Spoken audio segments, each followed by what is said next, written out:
Good morning, everyone. I am Shashi Verma, your English teacher, and today we are going to study a poem, A Legend of the Northland.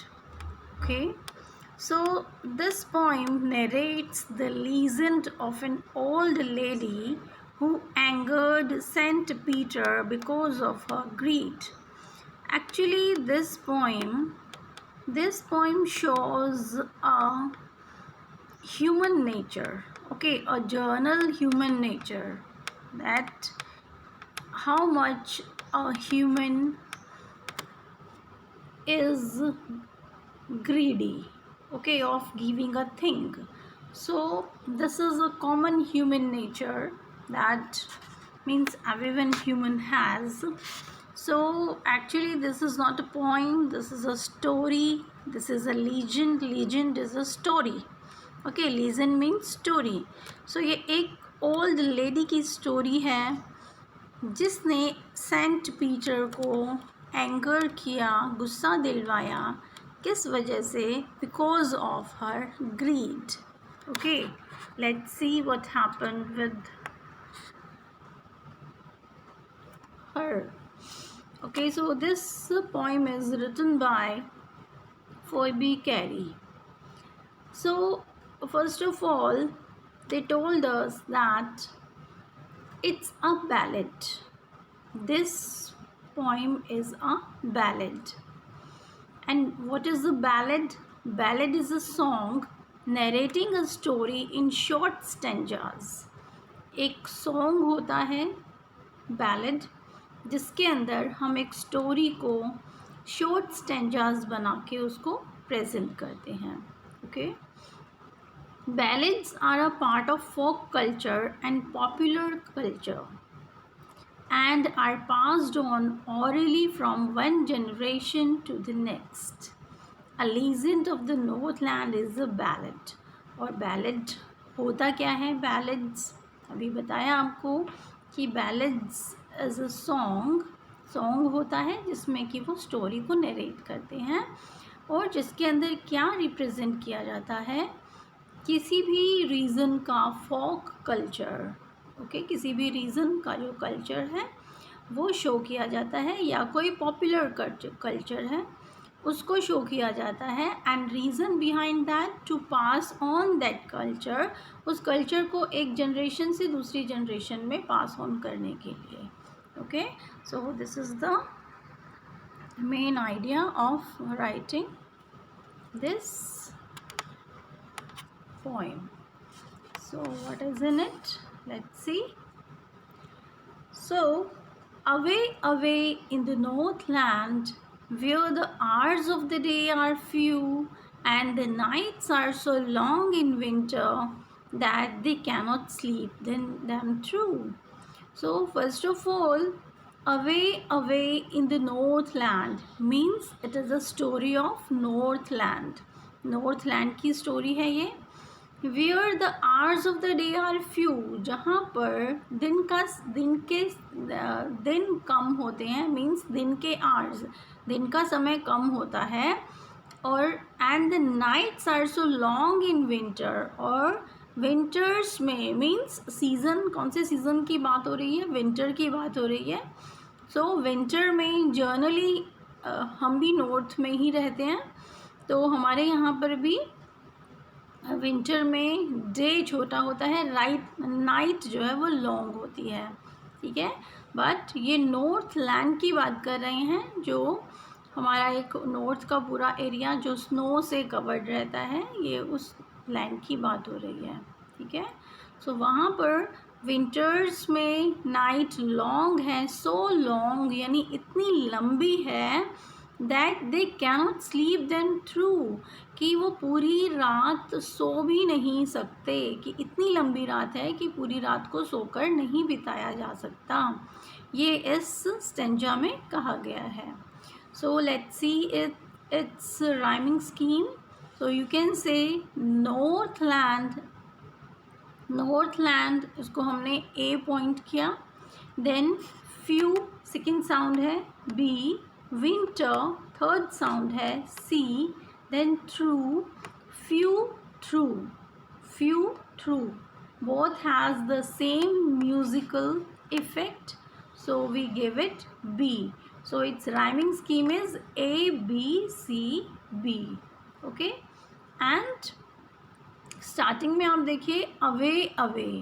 Away word is repeated 2 times, so repetition is here.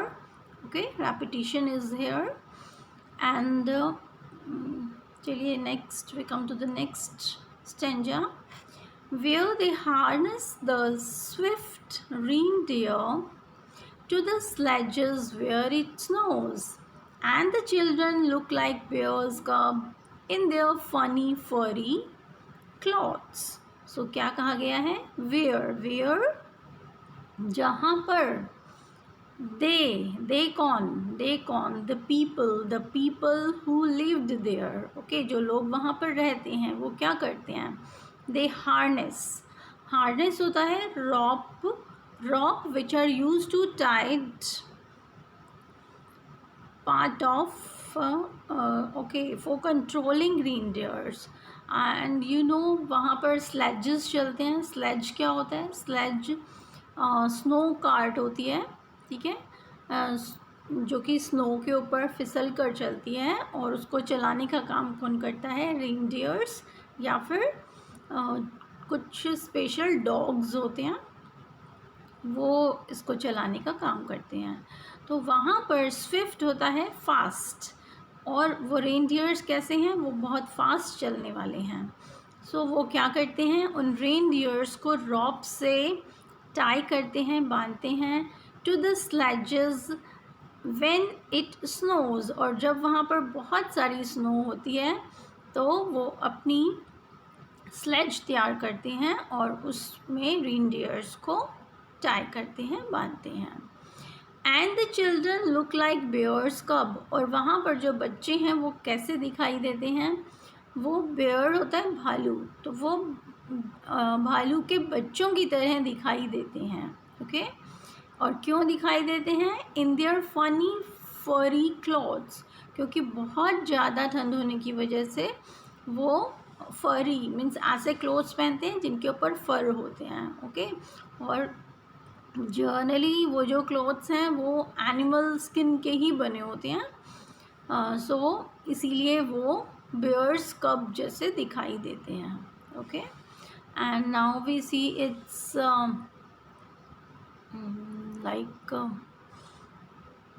figure of speech. So you can see here in the third line, and the children look like bears cub, कि कैसे दिखाई देते हैं? like bears cubs. and you already know that जहाँ पर भी like आता है then simile is there. Okay, then in the last line, funny furry, so here for sound is repeated, so here alliteration is used. And you can see here in first and second stanza in the third line, and is repeated. Okay, and is repeated, so here and in the and repetition is there. Okay, so now come to the next stanza. They tell them a curious story. I don't believe 'tis true, and yet you may learn a lesson if I tell the tale to you. They कौन? वहाँ के लोग. कहते हैं कि वहाँ के लोग एक क्यूरियस यानी जिससे हमारी क्यूरोसिटी जागे. ओके, सो एक ऐसी क्यूरियस स्टोरी वो हमें सुनाते हैं. I don't believe it is true, और पोइट कहते हैं कि मुझे उस पर विश्वास नहीं होता. TISS means this. Okay, it's an old English word. TISS means this, कि मुझे इस स्टोरी पर विश्वास नहीं होता. And yet you may learn a lesson, पर इस स्टोरी को सुनने के बाद तुम एक शिक्षा लोगे. If I tell the tale to you, यदि मैं तुम्हें वो स्टोरी बताता हूँ. ओके, सो इसमें हम देखते हैं and is repeated in the third line, so repetition is here. Okay, उसके बाद तब इसमें कोई भी Yes, it is true. T sound is repeated, so alliteration is here. Then we come to the next paragraph. Once, when the good Saint Peter lived in the world below and walked about it preaching, just as he did, you know.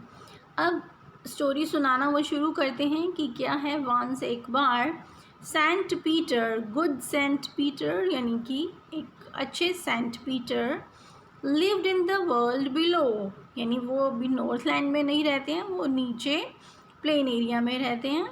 And walked about it preaching. Preaching होता है उपदेश देना, to teach, okay, शिक्षा देना. सो वो अपने उपदेश देते थे, शिक्षा देते थे, और उसके लिए वो जगह जगह घूम कर शिक्षा देते थे. So just he did, you know, जैसे कि कोई भी सेंट करते हैं, कहीं भी घूम कर वो अपनी शिक्षा देते हैं, तो उस तरह से सेंट पीटर भी करते थे. ओके, तो same here, and is repeated, repetition.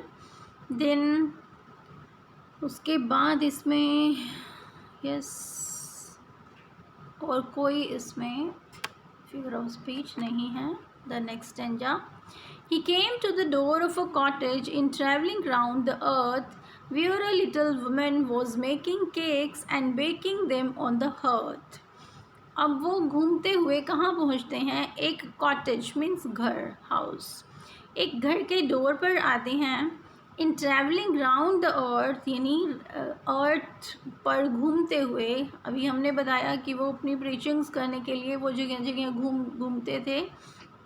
तो इसी तरह घूमते हुए वो वहाँ नॉर्थलैंड में एक कॉटेज, एक घर के डोर पर आ जाते हैं.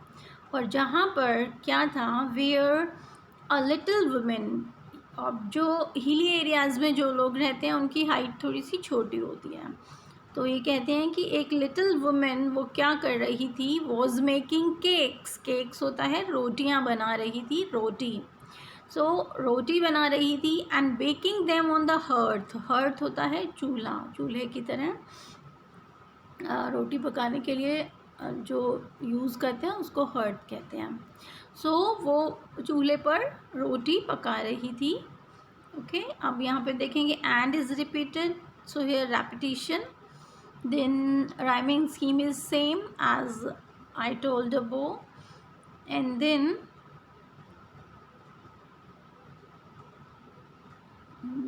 yes, okay, we come to the next paragraph, next stanza. And being faint with fasting, for the day was almost done, he asked her from her store of cakes to give him a single one. And being faint with fasting, fasting means भूखे रहना, कि वो इतने भूखे थे कि वो बेहोश होने वाले थे. ठीक है, for the day was almost done, और जो दिन है वो दिन था वो ऑलमोस्ट कंप्लीट होने वाला था. he asked her, वो उस लेडी से एक रोटी के लिए कहते हैं, मीन स्टोर ऑफ केक्स, कि उसके पास जो रोटियों का ढेर लगा है उसमें से वो उसको केवल एक रोटी उससे मांगते हैं. बट वो लेडी क्या करती है वो हम देखते हैं यहाँ पर. So she made a very little cake, but as it baking lay, she looked at it and through it seemed too large to give away. अब क्या है कि उसमें से अपने स्टोर में से वो नहीं देती है, वो क्या करती है, एक और रोटी बनाती है. ठीक है, एक लिटिल केक, यानी उस रोटी को वो थोड़ा छोटा बनाती है.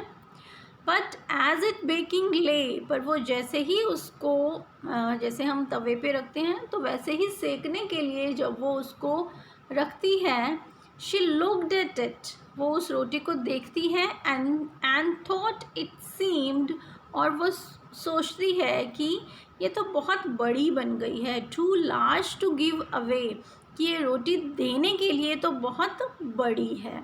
ओके, सो वो क्या करती हैं आगे. Therefore she needed another and still a smaller one, but it looked when she turned it over as large as the first had done. अब इसलिए क्योंकि वो उसको बड़ी लगती है तो इसलिए वो फिर से एक रोटी बनाती है. नीड होता है आटा गूंदना. पर यहाँ पे एक और बॉल लेती है वो, दो बॉल लेती है. And still a smaller one, और अभी वो अपने हिसाब से एक बहुत छोटा बॉल लेती है. बट इट लुक्ड, फिर जैसे ही वो उसको बेक करने के लिए रखती है, फिर when it turn it over, जब वो इसको टर्न करती है, as large as first had done, और वो जो रोटी है वो उसको जैसे पहले वाली बड़ी उसको लगती है उसी तरह से वो उसको ये भी बड़ी लगती है. ठीक है. So this is the greed कि एक्चुअल में उसने बहुत मतलब छोटी रोटी बनाई है, पर जब वो उसको देने की टर्न आती है तो वो रोटी उसको बड़ी लगती है. ठीक है. अब यहाँ पर देखिए still smaller, as sound is repeated, so alliteration, and is repeated, so here repetition. Okay. Then as large as the first had done, as you know, as word as and like जहाँ पर होता है where seemly is used, तो यहाँ पर seemly use हुआ है. ठीक है. नेक्स्ट देखिए, then she took a tiny scrap of dough.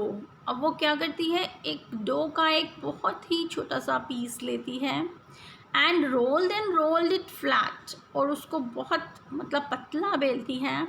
And baked it thin as wafer, और जैसे वेफर होते हैं ना, वेफर मीन्स जो आप ये चिप्स वगैरह खाते हैं तो वो कितने पतले साइज़ के होते हैं. सो उसी तरह वेफ़र की तरह से ही वो बहुत एक पतली रोटी बनाती है. But she couldn't part with that. Part means अलग होना, बट उसको भी वो अपने से अलग नहीं कर सकी, यानी कि वो रोटी भी उसको बड़ी दिखाई देती है. ओके. सो यहाँ पर आपका है took tiny, the word is repeated, so alliteration. And rolled 2 times है यहाँ पर, so repetition. And word repeat है, repetition. And as a wafer, wafer की तरह, so as word is used, seemly है यहाँ पर as में.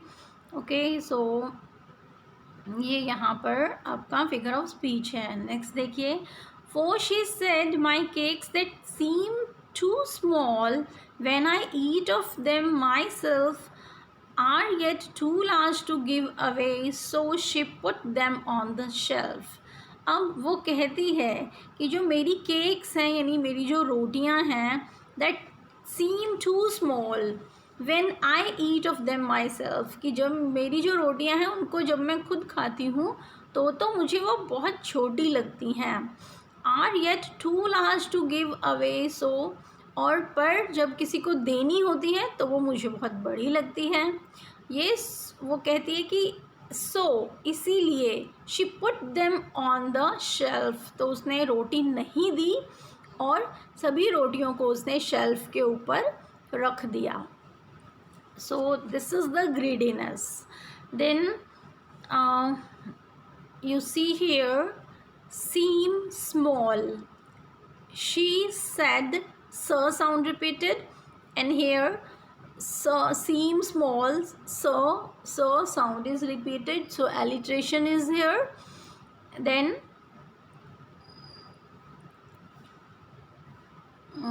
when, okay, next देखिए,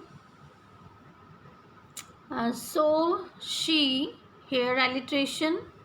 And then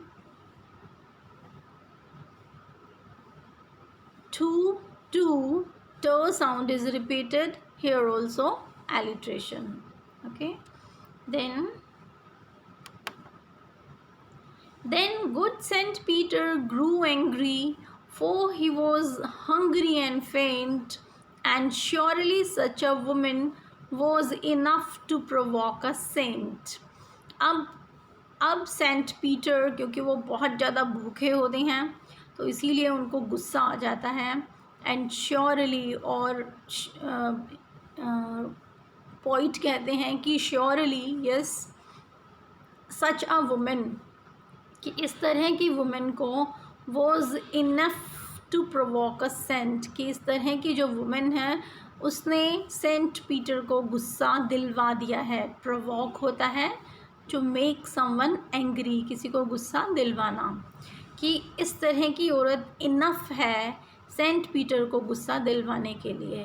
ठीक है, सो यहाँ पर and word in third line and word is repeated, so repetition, और surely such, so word is repeated, alliteration, then and he said you are far too selfish to dwell in a human form, to have both food and shelter and fire to keep you warm। अब वो गुस्से में उसको उन्हें गुस्सा आ जाता है और वो उसको कर्स करते हैं, यानी श्राप देते हैं। क्या श्राप देते हैं? कि तुम इतनी सेल्फिश हो, फार टू सेल्फिश, कि तुम इतनी सेल्फिश हो, यानी इतनी स्वार्थी हो कि तुम ह्यूमन बीइंग, ह्यूमन फॉर्म यानी ह्यूमन बीइंग की तरह, ड्वेल मीन्स लिव, रहना, कि तुम ह्यूमन बीइंग की तरह रहने के लायक नहीं हो। To have both food and shelter, ठीक है, तुम्हें खाना और शेल्टर रहने की जगह तुम्हें फूड और शेल्टर चाहिए। And fire to keep you warm, और तुम्हें फायर भी मिलेगा तुम्हें वार्म रखने के लिए। सो आगे थोड़ा देखते हैं कि वो क्या कहना इसमें जा रहे हैं। ओके, देन इधर देखिए two word is repeated 2 times, so here repetition, and और and फर्स्ट और थर्ड लाइन में है, so here also repetition. Okay, then हाँ yes, okay, now you shall build as the birds do. अब देखिए उनका क्या कर्स है, and shall get your scanty food by boring all day in the hard dry wood। अब वो कहते हैं कि तुम ह्यूमन बीइंग रहने के लायक नहीं हो, तो इसीलिए अब वो उन्होंने उसे श्राप दिया कि तुम रहोगी कैसे, तुम एक छोटी बर्ड बन जाओगी।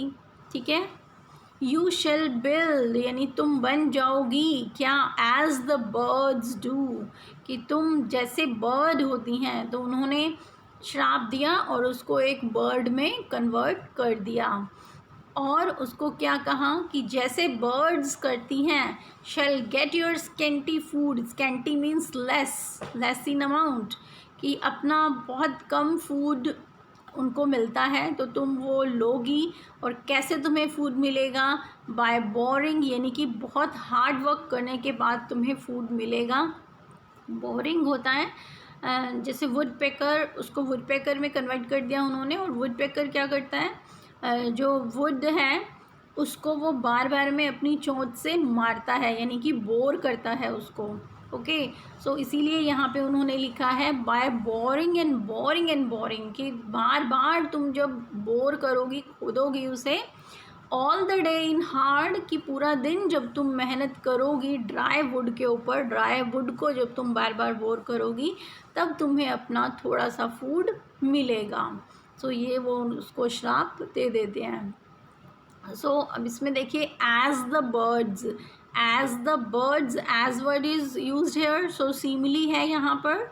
Okay, then shall, scanty, S sound is repeated, so alliteration, and in the next boring and boring, one word is repeated 3 times, so here repetition। okay, अब day dry, d word is d sound is repeated, so the sound, so here alliteration is used। अब एक और question यहाँ पे आता है कि क्यों पोइट ने बोरिंग वर्ड को 3 टाइम्स यहाँ पर रिपीट किया है। उसका रीज़न यही है कि उस पर बार बार मीन्स जो वो हार्डवर्क करेगी उसके ऊपर स्ट्रेस देने के लिए, इस लाइन को स्ट्रेस देने के लिए इसीलिए यहाँ पर इसको बोरिंग बोरिंग वर्ड को 3 टाइम्स यूज़ किया गया है, ठीक है, टू गिव इट इम्पोर्टेंस, इसको इम्पोर्टेंट बताने के लिए। देन अब she went through the chimney, अब जो चिमनी जहाँ पे वो खाना बना रही थी और चिमनी जो लगी हुई थी उसके घर में, वो चिमनी से ही बर्ड बन जाती है, वो चिमनी से ही ऊपर चली जाती है। नेवर स्पीकिंग अ वर्ड, और वो उसके बाद एक वर्ड भी नहीं बोल पाई। And out of the top flew a woodpecker, और वहाँ से वो ऊपर उड़ी और एक वुड पैकर में कन्वर्ट हो गई। For she was change to a bird, और फोर क्यों, फोर यहाँ पे आपका कोऑर्डिनेटिंग कंजक्शन है, यहाँ पर कोऑर्डिनेटिंग कंजक्शन में फोर हम रीज़न बताने के लिए यूज़ करते हैं। For she was changed to a bird, कि क्यों ऐसा हुआ, क्योंकि वो बर्ड में कन्वर्ट हो गई थी। ओके, देन यहाँ पर आप देखिए एंड वर्ड एज सेम, ऊपर की तरह जैसा एक रूटीन चल रहा है सभी स्टेंजाज में, and word is repeated, so repetition है यहाँ पर। And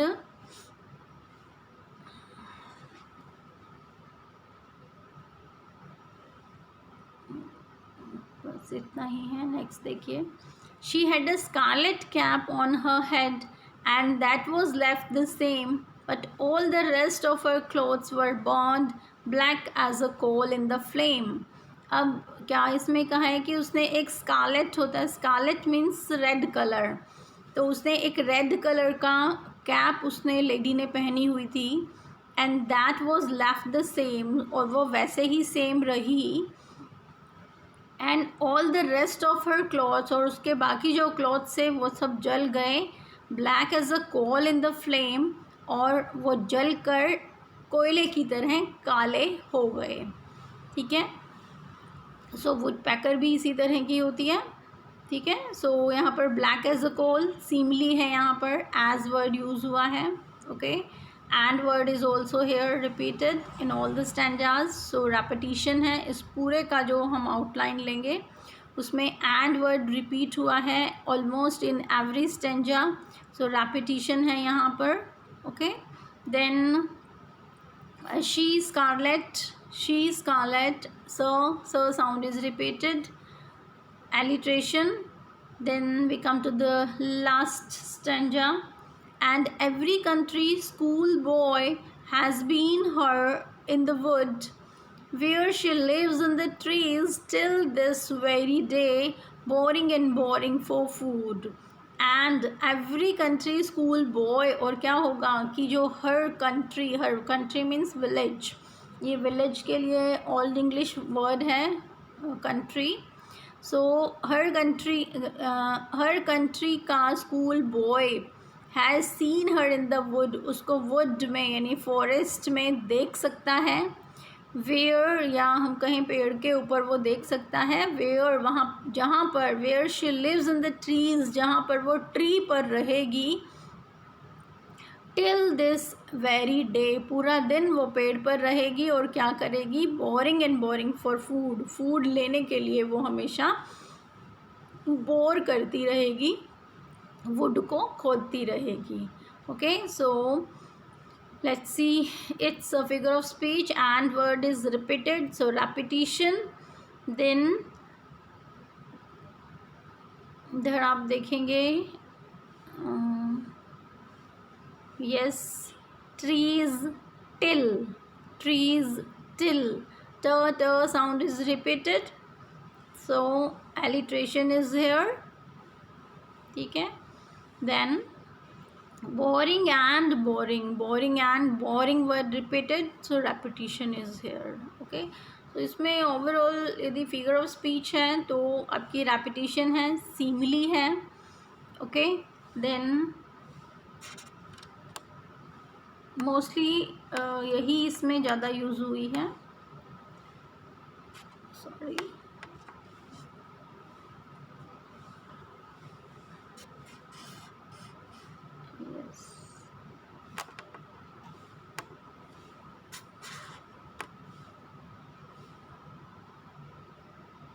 So this is about the poem. I hope you understand the poem. Thank you, students.